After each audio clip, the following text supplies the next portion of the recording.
Hey there. Coming to you today from the KPP Team Studios, we're diving into a topic that feels both ancient and incredibly relevant right now.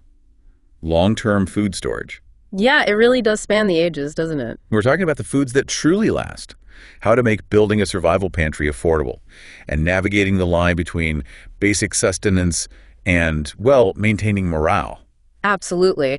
And we've got a really interesting stack of sources guiding us on this deep dive transcripts from YouTube channels like The Bug Out Location, known for practical prepper advice. Right? Very hands-on stuff there. And Julia Pacheco and Brian Lagerstrom offering insights on budget cooking and pantry use, and even medieval wisdom, which gives us some fascinating historical context. Oh, that sounds cool. Plus, discussions ripped straight from the trenches of Reddit's Preppers Forum, and articles like Eating Well on $50 a month, focusing purely on affordability. Wow, that's a fantastic mix. It bridges the gap from, modern online communities debating calorie per dollar ratios all the way back to fascinating historical accounts of how people literally survived harsh winters centuries ago with minimal resources. It really covers the spectrum. And our mission today is to cut through the noise from these diverse sources.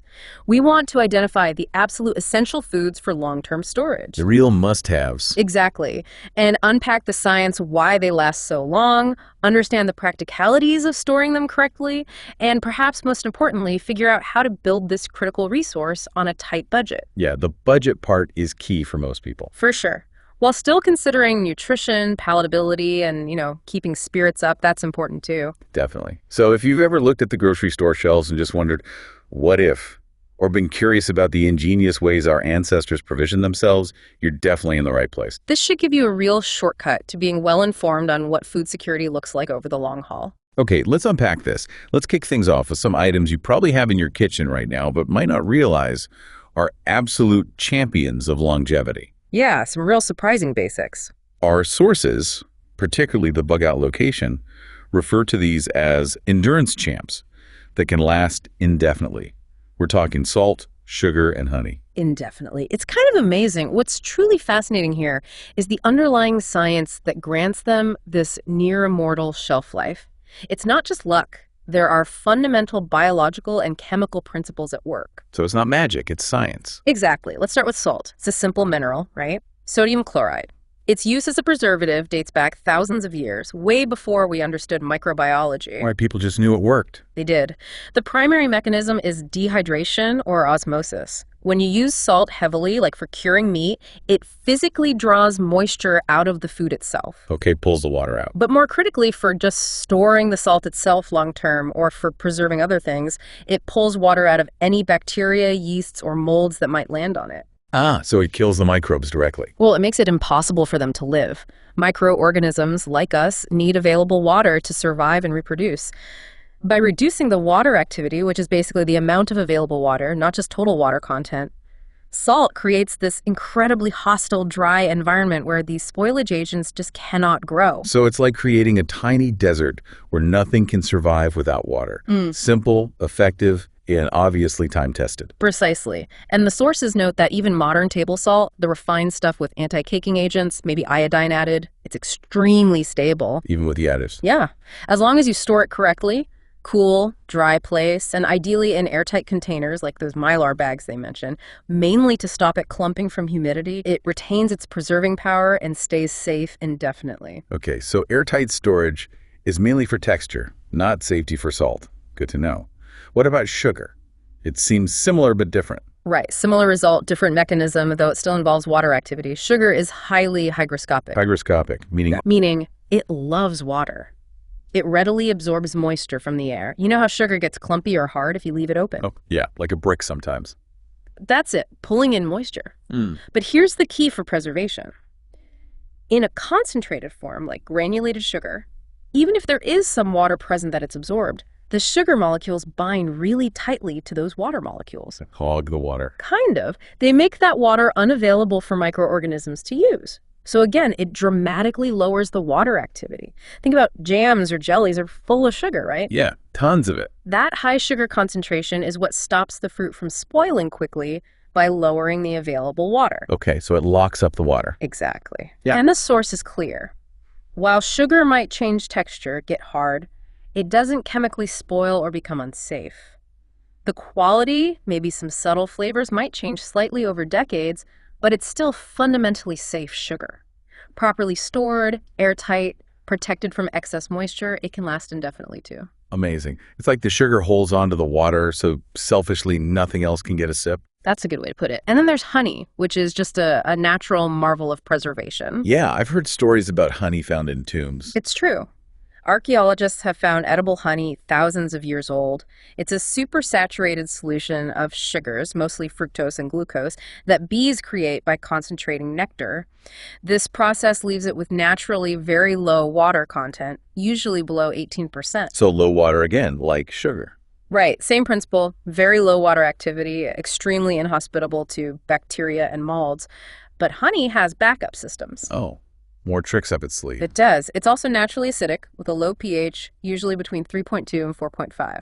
That acidity alone inhibits the growth of many bacteria. Acidic. Okay, that makes sense. And there's more. Bees add an enzyme called glucose oxidase. When honey gets slightly diluted, maybe by absorbing a tiny bit of moisture, this enzyme actually produces small amounts of hydrogen peroxide. Hydrogen peroxide, like the stuff in the brown bottle. Exactly, a natural antimicrobial compound. So honey fights spoilage with low water activity, high acidity, and this enzymatic production of hydrogen peroxide. It's like a triple threat. Wow. Low water, acidic, and antibacterial action built right in. No wonder it lasts.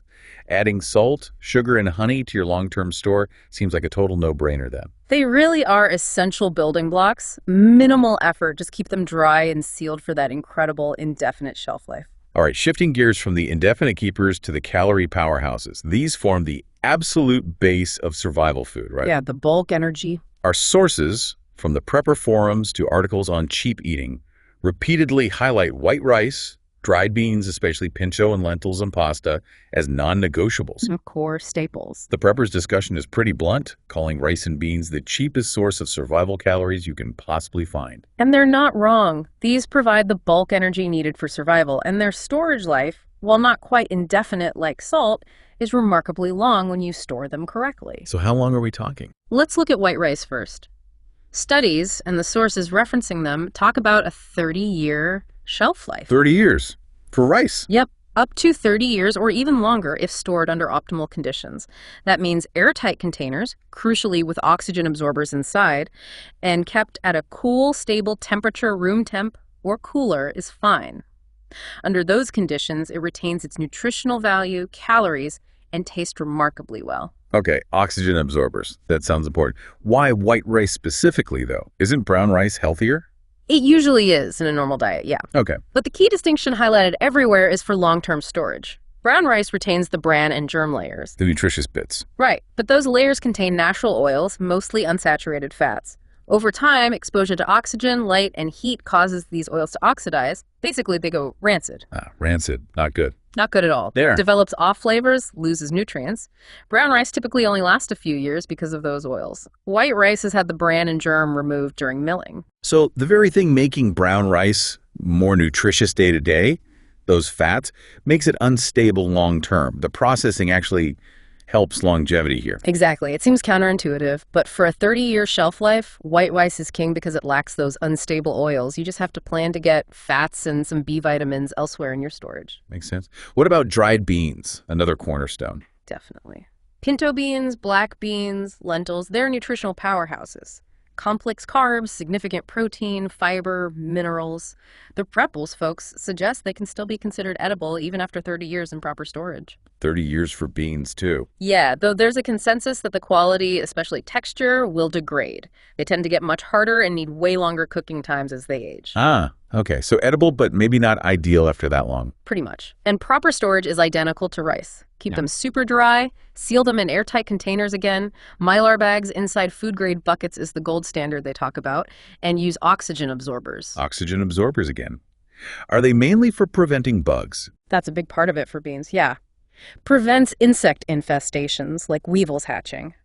But it also inhibits mold growth if any tiny bit of moisture is present or gets in, really crucial for beans and grains. Got it. So the cooking time. That sounds like a real challenge with old beans. It is. The prepper's threads really emphasize this. You need significant amounts of water and fuel, potentially hours of simmering for really old beans. Hours. Wow. Yeah, so they recommend strategies. Cold soaking beans overnight is a big one, rehydrates them, cuts down cooking time But dramatically. they're soaking in water overnight? Yep, or a quick hot soak if you're in more of a hurry. They also stress the value of a pressure cooker. Like an Instant Pot or an old school stovetop one. Either type works. They use less fuel, less water, and cook beans much faster than just simmering because the pressure raises the boiling point. And a stovetop pressure cooker can even be used over a wood fire or camp stove. So having the beans is step one, but having a reliable, fuel-efficient way to cook them is step two. You need the whole system. You absolutely do. It changes the convenience factor hugely. And speaking of convenience, several sources, especially on Reddit, really champion lentils Lentils as an alternative to beans. as a fantastic alternative or supplement, yeah. Similar nutrition, high protein, high fiber, and they store just as well. But the big win is cooking time. They cook faster. Much faster, usually 20-35 minutes of simmering. And unlike most beans, they don't necessarily need pre-soaking. Oh, that's a huge difference. Massive difference in terms of fuel and water needed, which could be critical. Some people also find them tastier and easier to digest. So lentils get a lot of love for practicality. Good tip. Okay, what about pasta? Another pantry staple. Another essential. Dry pasta, usually made from durum wheat, which is high in protein, is dried to a very low moisture content. That gives it a great shelf life, too commonly cited as 20 to 30 years when stored properly. Same storage, Mylar, buckets, O2 absorbers. Yep, the same trifecta. Airtight, oxygen-free, cool, dry. Its low moisture and hard structure resist bacteria and mold, and its appeal is also versatility, right? Totally. Just needs boiling water. Exactly. Easy to prepare, serves as a base for countless meals, helps fight that menu fatigue we talked about. Pasta is the ultimate flexible base. You can add almost anything to it. For sure. And there's that vital point about rice and beans together forming a complete protein, which the Raw Preppers discussion highlights. Right, you mentioned that. How does that work? Well, individually, neither rice nor beans has the full set of essential amino acids our bodies need to build proteins, but their amino acid profiles are complementary. When you eat them together, or even within the same day, they fill each other's gaps. So together, they provide protein qualities similar to meat or eggs. Pretty much, yeah. It's a crucial nutritional synergy, especially for a budget-focused or plant-based survival diet. Addresses a key macronutrient need. That complete protein point is powerful knowledge, knowing these two super cheap staples can cover that fundamental need when combined. It is. But as the same discussion correctly flags, a diet only of rice and beans while providing protein and carbs is seriously lacking in fats and many micronutrients. Okay, so it's the foundation, but definitely not the whole house. Exactly. It's the economical calorie and protein foundation, but you absolutely need to build upwards from there for long-term health. Okay, so while dry goods like rice and beans are the undisputed kings of cost and longevity, living on them alone would be incredibly tough nutritionally and just mentally. Oh, absolutely. Monotony is a real killer for morale. So our sources, particularly the bug out location and the Raw Preppers discussions, stress the importance of canned goods for variety, convenience, and crucial nutrients. Yes, canned goods are essential even if they don't last quite as long as properly stored dry goods and cost more per calorie. We're talking canned meats, fruits, vegetables, that kind of thing. Exactly. And the magic behind their longevity is the canning process itself. It's actually pretty amazing technology developed way back by Nicholas Appert in the early 1800s. How does it work, basically? You seal the food in an airtight container, the can, and then heat it to very high temperatures, often under pressure. This does two things. It cooks the food, but more importantly, it sterilizes it. Kills everything inside. Yep, kills bacteria, yeasts, molds, including the really nasty stuff like the botulism spores, Clostridium botulinum. And because it's sealed airtight, no new microbes can get in, and the lack of oxygen also prevents spoilage.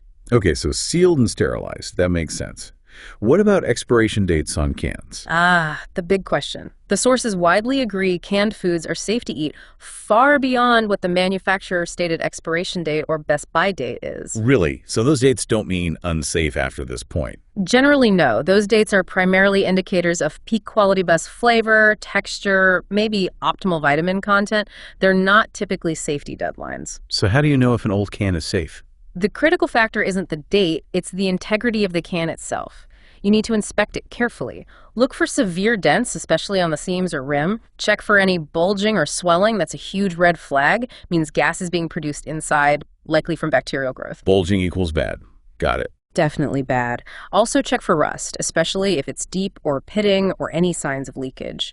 If the can looks physically sound, no major damage, no bulging, no rust, through the food inside is generally considered safe, even years or decades past the date. And then trust your senses when you open it. Exactly. The advice from sources like the bug out location is clear. Inspect the can, and when you open it, use the smell test and look at it. If it smells off, looks weird, or tastes wrong, don't risk it. When in doubt, throw it out. But most well-stored, intact cans remain safe for a very, very long time. Okay, that's reassuring. So what kinds of canned goods are most useful? Well, canned meats are highlighted as a vital protein powerhouse. Things like canned chicken, tuna, salmon, Spam. They provide ready-to-eat animal protein and often important fats, which can be hard to get otherwise. Right, fats are tricky. Very. And canned fruits and vegetables are equally important. They give you vitamins, minerals, fiber, different textures, different flavors, all crucial for a more balanced diet, and preventing that boredom and potential deficiencies from just eating grains and beans. And the convenience factor must be huge. Massive. Compared to dry beans that need hours of soaking and cooking, canned goods are already cooked. You just open the can. That requires no extra water or fuel, which could be enormous advantages in an emergency. Good point. No cooking needed. So while rice and beans win on pure cost per calorie, canned goods offer this incredible convenience and access to different food groups. Corn, peas, peaches, green beans, they add that vital variety. Makes sense. I saw that Reddit user mentioning getting free expired canned goods. That really highlights that people in the know understand they last. Yeah, it's common knowledge in the prepping community that those dates aren't hard safety cutoffs. If the can is good, it can be a budget-friendly way to add that variety. So the trade-off for the slightly higher cost per calorie is the massive convenience and the nutritional breadth they provide. They add critical layers to the basic dry goods. They really do. They help transition your pantry from just bare-bones sustenance to something closer to a functional, maintainable diet for the longer term. Okay, so we've got the super long-lasting dry staples and the convenient, varied canned goods. But relying only on those, even together, still leaves gaps, right? Especially for really long-term survival. Oh, absolutely. Our sources, especially our preppers discussions, are very clear about needing to address nutritional gaps, specifically fats and micronutrients. These are essential. Let's talk fats first. Why are they so important and so tricky? Fats are critical for several reasons. One, they're incredibly calorie-dense, more than double the calories per gram compared to carbs or protein. That's vital energy. More bang for your buck, calorically. Exactly. Two, your body needs fats to absorb certain vitamins, the fat-soluble ones, A, D, E, and K. Right. Without dietary fat, you can't absorb those properly, even if you're consuming them. Didn't realize that connection. Yep, and fats are also crucial for hormone production, brain function, cell membranes, insulation. Yeah. They're not just optional energy. Okay, essential. But hard to store long term. That's the problem. Unlike grains or sugar, fats go bad relatively quickly. Cooking oils, canola, olive, sunflower, coconut are the main way people store fat calories. The Eating Well on $50 a month source notes how calorie-dense and cheap they are up front. A gallon might have over 30,000 calories. That's a lot of energy. It is. But oils, especially polyunsaturated ones like soybean or regular sunflower oil, are prone to oxidation. They go rancid. Meaning they smell bad, taste bad? Yeah, they develop unpleasant smells and flavors, and they lose nutritional value. They become unhealthy to consume. Sources across the board say oils are not a stable product like grains. They won't keep for more than a few years. Only a few years. That's way less than rice or beans. Way less. You generally need to rotate your cooking oils every 1 to 3 years, depending on the type and how well you store them. Cool, dark, airtight helps, but doesn't stop it indefinitely. Is any oil better than others? Coconut oil is often mentioned as lasting a bit longer, maybe up to 3 years or so, because it's higher in saturated fats, which are more stable. But it's still not a multi-decade food like rice. Rotation is key for stored oils. What about other fat sources? Peanut butter? Peanut butter is calorie-dense, good source of fat and protein. But again, its high fat content means it can go rancid within a couple of years at room temperature. Freezing extends its life significantly, but that relies on having power. Okay, so still needs rotation or special conditions. Right. Other options mentioned are things like canned meats packed in oil tuna, sardines, or rendering fat, lard, tallow from animal sources if you have access to them, or very long term, cultivating nut trees. But mostly it comes down to rotating cooking oils. That prepper's quote, "fat is the bugaboo," for sure, really hits home. It's essential, but a constant management issue. It truly is the trickiest macronutrient for long storage. And then you have micronutrients, vitamins, and minerals. That's the other major gap. Right, because rice, beans, pasta, Mm. they're mostly carbs and protein, not bursting with vitamins. Exactly. A diet of just those, or even basic canned goods, is likely deficient in many things over time. Vitamin C is a big one. Without it, you get scurvy. Scurvy, like pirates got. Yep, bleeding gums, weakness, eventually fatal if untreated. Other deficiencies are also risks: B vitamins, iron, calcium, etc. So how do you cover those gaps? The simplest, most direct recommendation from the sources is a good quality daily multivitamin. It's relatively cheap, stores well for a few years, check dates and rotate, and provides a broad safety net. Just pop a pill. Seems easy enough. It's a solid backup, but there are other ways. Foraging comes up in multiple sources, from medieval wisdom to modern preppers. Eating weeds. Basically, yeah. Many common weeds are incredibly nutritious, especially for vitamins like C. Dandelions, for example. The whole plant is edible. Leaves, root, flower, packed with vitamin C and other stuff. Dandelions. Yeah. Seriously. Seriously. White pine needles can be steeped into a tea rich in vitamin C, though one Reddit user admitted it doesn't taste great. Nettles, plantain, dock, chickweed, all common, edible, and nutrient-rich, though some need specific prep, like boiling nettles to neutralize the sting. So learning basic local foraging could be a lifesaver for vitamins. It could be. It requires careful identification skills, obviously, but it's a way to get fresh nutrients when stores are empty. Any other specific micronutrients highlighted? Iodine gets a specific mention in the preppers discussion. It's crucial for thyroid function, which regulates metabolism, and absolutely vital for preventing developmental issues in children. Where do you get iodine? Iodized salt is the easiest way the iodine in it stores well along with the salt. Otherwise, fish, liver, eggs, dairy are sources if available.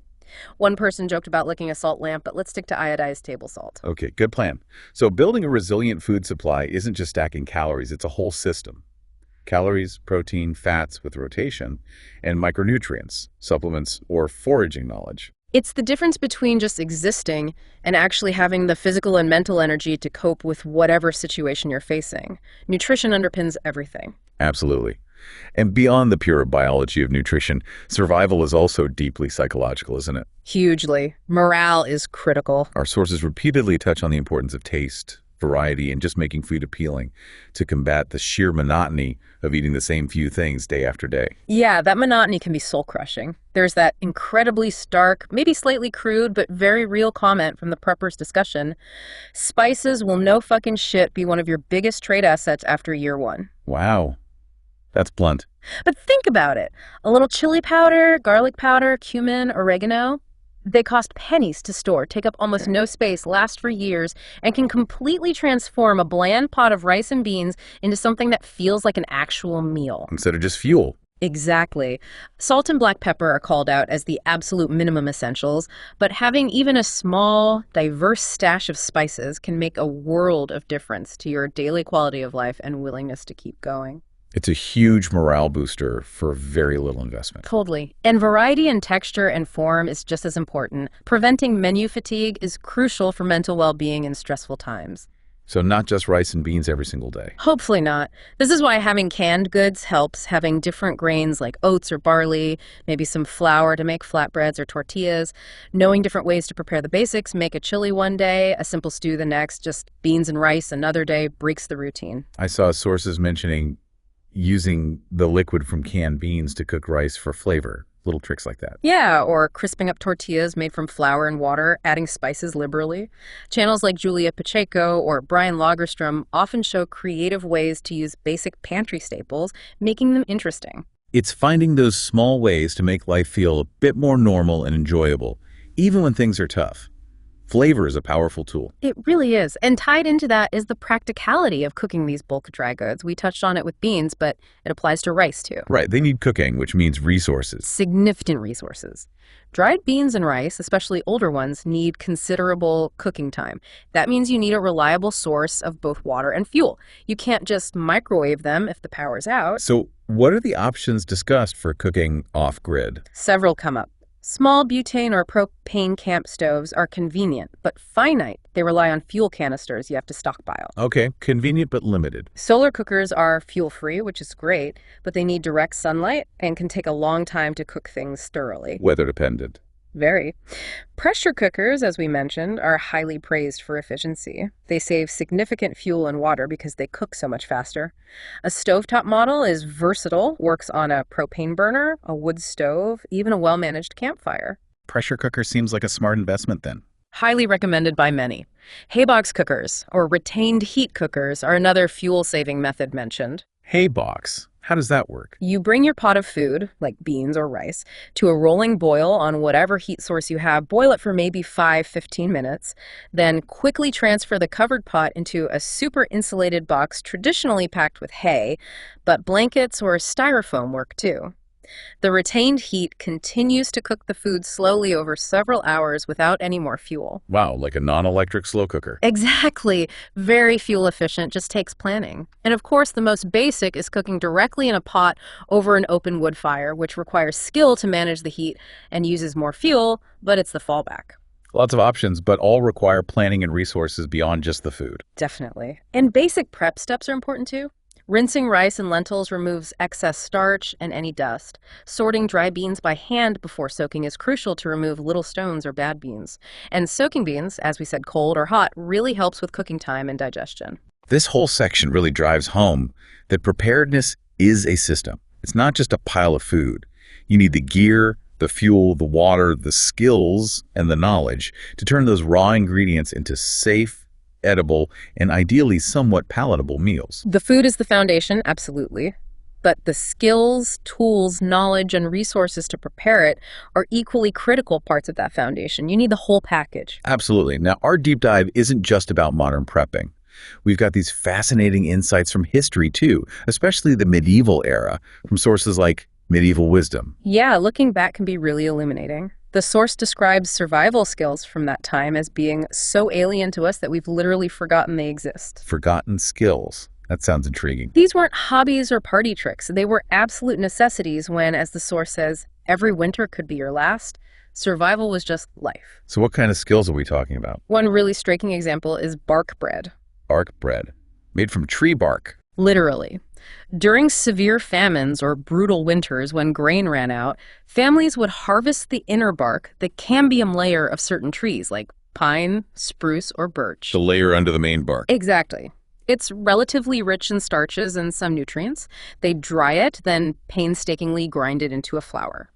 This bark flour was then mixed with whatever tiny amount of grain flour they might have left or used on its own to make a type of bread. What did it taste like? Apparently awful. The sources describe it as incredibly bitter, tasting like pine resin mixed with dirt, but it provided crucial emergency carbohydrates and, very importantly, vitamin C, which helped stave off scurvy when no fresh food was available for months on end. Wow.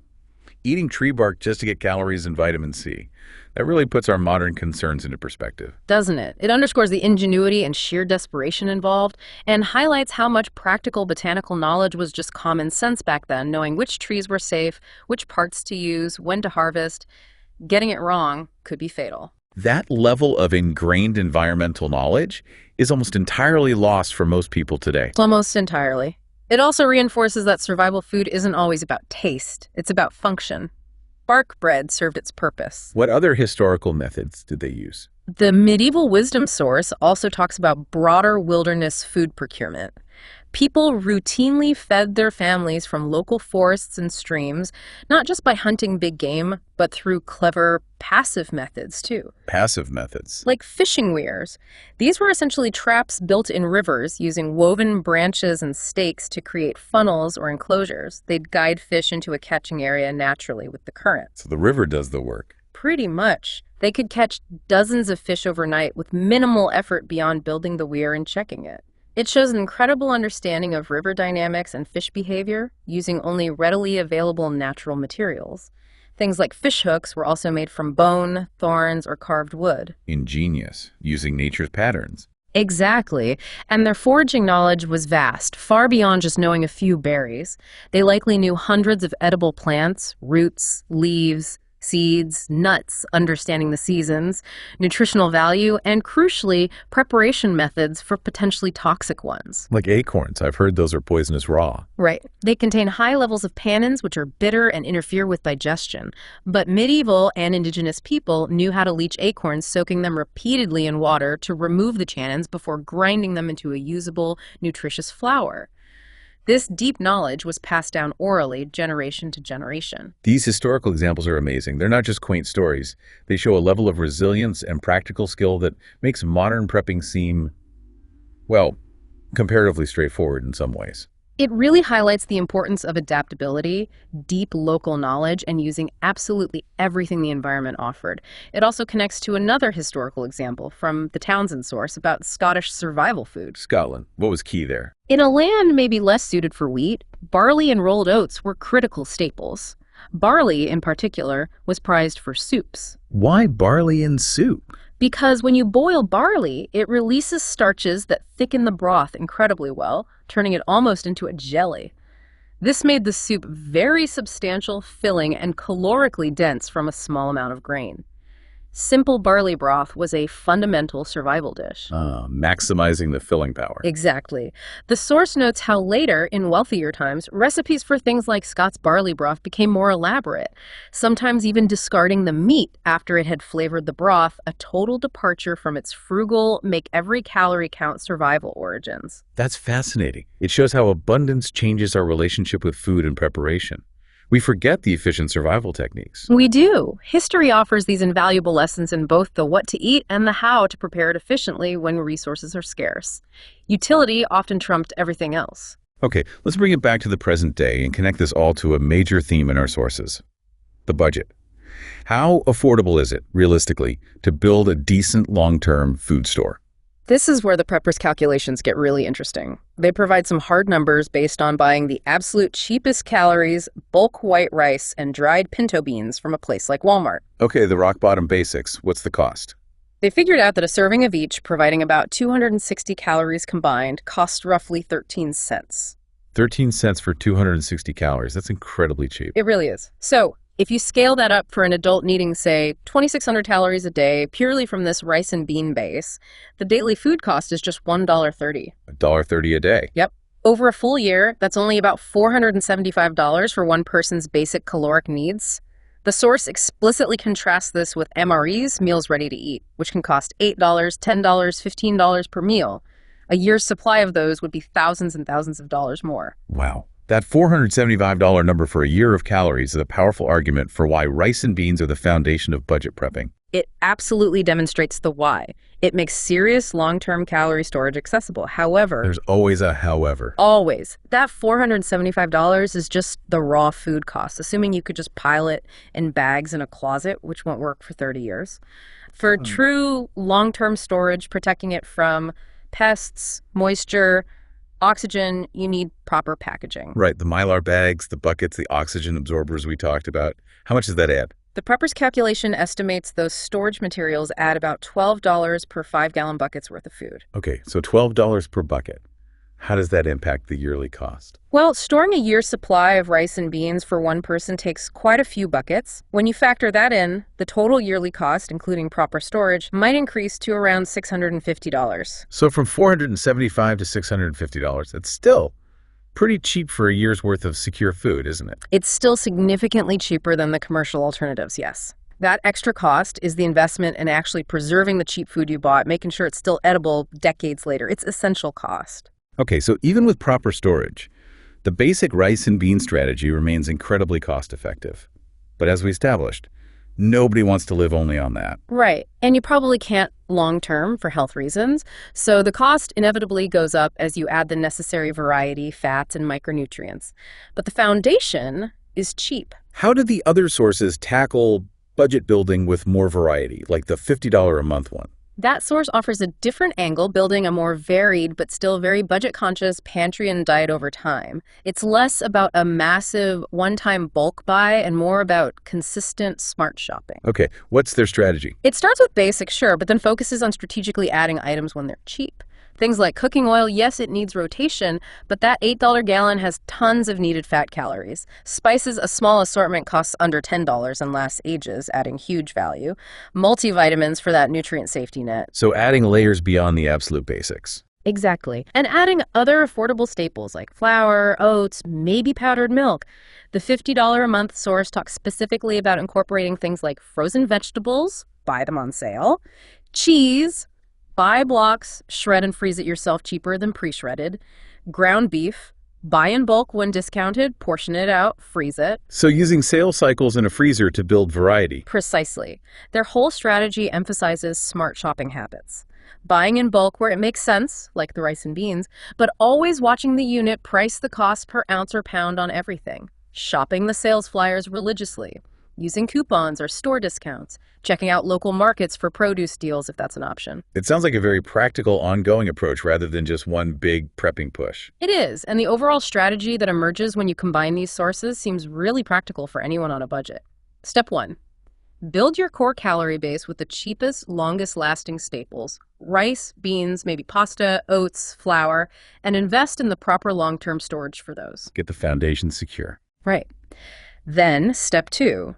Leverage the significant cost savings you achieved on that foundation to gradually add the layers of variety, essential fats, understanding the rotation needed, and micronutrients. Add more diverse staples, canned goods on sale, spices, supplements, oils, etc., as your budget allows over time. Prioritizing based on need, budget, and shelf life. Exactly. It's a layered approach.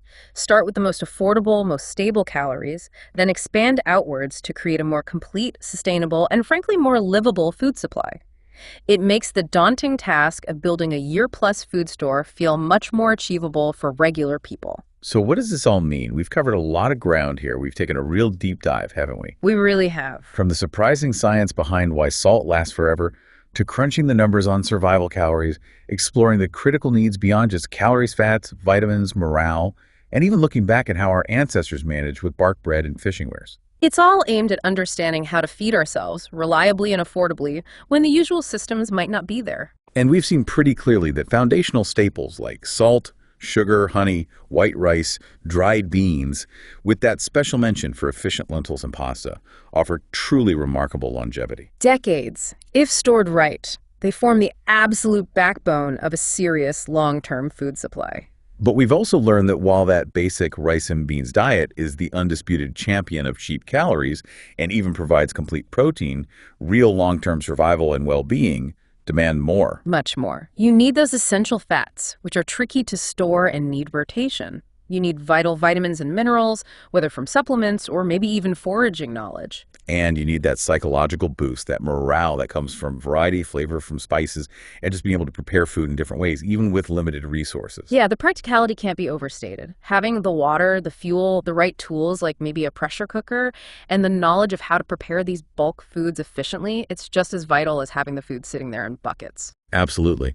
And looking back at history really drives that home. The incredible resilience, the connection to the environment, the sheer ingenuity required for generations to survive with minimal resources, relying on skills many have forgotten. It puts our modern challenges and solutions in perspective. This deep dive, pulling from all these different sources, modern preppers, budget cooks, historical accounts, has hopefully given everyone listening a real shortcut to being well-informed. Yeah, highlighting the science, the economics, the nutritional needs, the practical skills, the historical context. It's a lot to consider. It really covers the surprising science of preservation, the stark realities of survival economics, the layered needs of nutrition and morale, and the timeless importance of knowledge, skills, and just being prepared. It certainly leaves me thinking and raises an important question for you listening. Given everything we've unpacked today, the cheapest, longest-lasting foods, the need for variety and nutrients, the cooking challenges, the historical skills, what single item, or maybe single skill, from this deep dive would you prioritize adding to your own preparedness efforts this week? That's a good question to ponder. Think about that.